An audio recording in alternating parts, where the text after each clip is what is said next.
Take 6. Hello everybody and welcome to the workshop in Copenhagen, Denmark, where I am working on this beautiful Riley Kestrel from 1934. It is a Riley 9, but you cannot see that because the engine compartment is empty. There is no radiator, there's no engine block, nor is there any gearbox. The gearbox, the ENV75, is in Germany at Banjo-Meyer's workshop, and he's giving it a complete overhaul. The engine is taken apart, being rebored, honed, and new pistons, because there was a failure on cylinder 3, which was a disaster back in October 2020. But all of that will be beautifully refurbished and overhauled. I'm redecorating, painting, adding rubber edges, things like that, to this to the compartment here.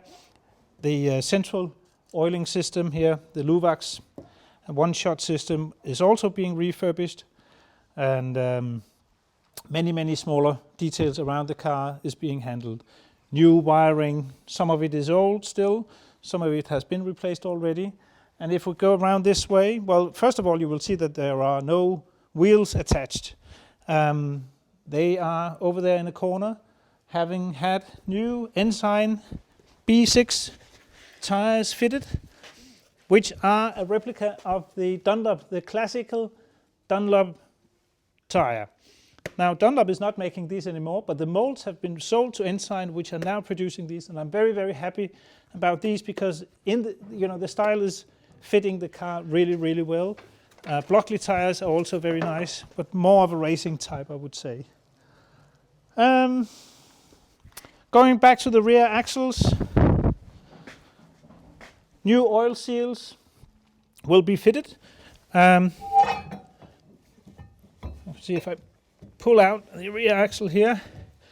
On this side it has not been disassembled yet, but I will get new modern oil seals fitted. The back side here will be of a kind with a modern oil seal that makes sure or ensures that there will be no oil spilling in onto the brake shoes, which all have to be replaced. On the back wheels there's plenty of oil in here, and that does make it a bit tricky to get a steady braking experience. Over here, the drawer, here's the start motor that has got this new return spring, which is nice, so it will not damage the teeth on the flywheel. In here is the scintilla magneto that I will reinstall. I've been running with the distributor and coil for the last year. Now this one has been refurbished and it gives a very nice spark, and looking very much forward to that. Also, I will add a thermometer for the cooling water to see if it's close to boiling, and if yes, drive a little slower. A water pump will also be fitted. This is a Bosch water pump fitted in Volkswagens, and will be good to have also for circulation, as there is only the siphon system on the Riley 9's engines and no water pump. Over here we have the radiator, which is leaking. It's beautiful, it's original. You have the honeycomb pattern. It has been running well, a bit leaky, just a little bit leaky, but that will not be fixed this year. On the other hand, I'll show you, this is fun. You have this, I think it's called a stud for the cooling water on the cylinder head. This is the old one, and this is a new one. So that will be fitted and hopefully last for many years, but it's interesting to see how much it deteriorates over time, the aluminum here. Now the seats are not doing too well. Actually, you can sit on them.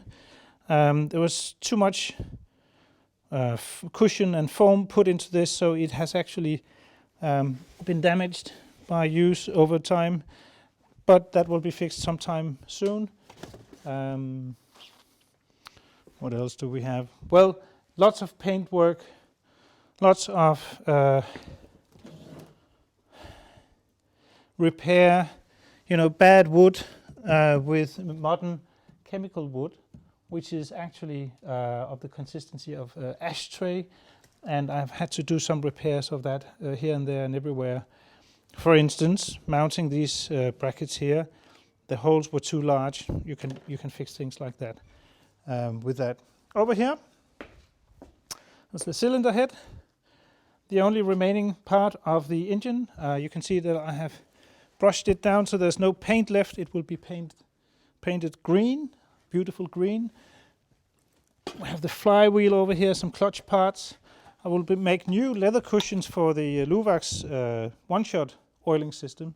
This is wet leather to make, well, it's an experiment, but I will make a new piston washers for that system there. New braking cable over here.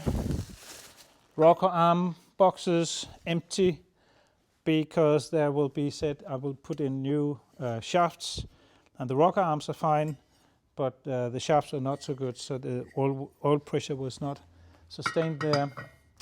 Oil pump is also fine. The idle wheel is good. The arms driving the oil pump are also fitted nicely still, and the oil pump seems to be good. So all of that are parts lying around here getting ready to be assembled, hopefully soon when I get the last piston for the engine. So by this, I'll just finish off by showing you the inside of the car. No seats, no floor, no gearbox, no carpet. All of that will have to be fixed over the coming few months. And the carpet is a story in itself because it's lying over here. Got it from the Riley register, and you can see that it's a beautiful black and green color. They had the old weaving machines refurbished, is my understanding, and they got the wool from Wales, as they did back in the day. And now 5 meters of carpet has to be fitted into the car and make it look better and original. Maybe not this year, but perhaps next year then. Because the most important thing is now to get it ready mechanically and out on the road. So thank you very much. I hope it was worthwhile listening for so many minutes.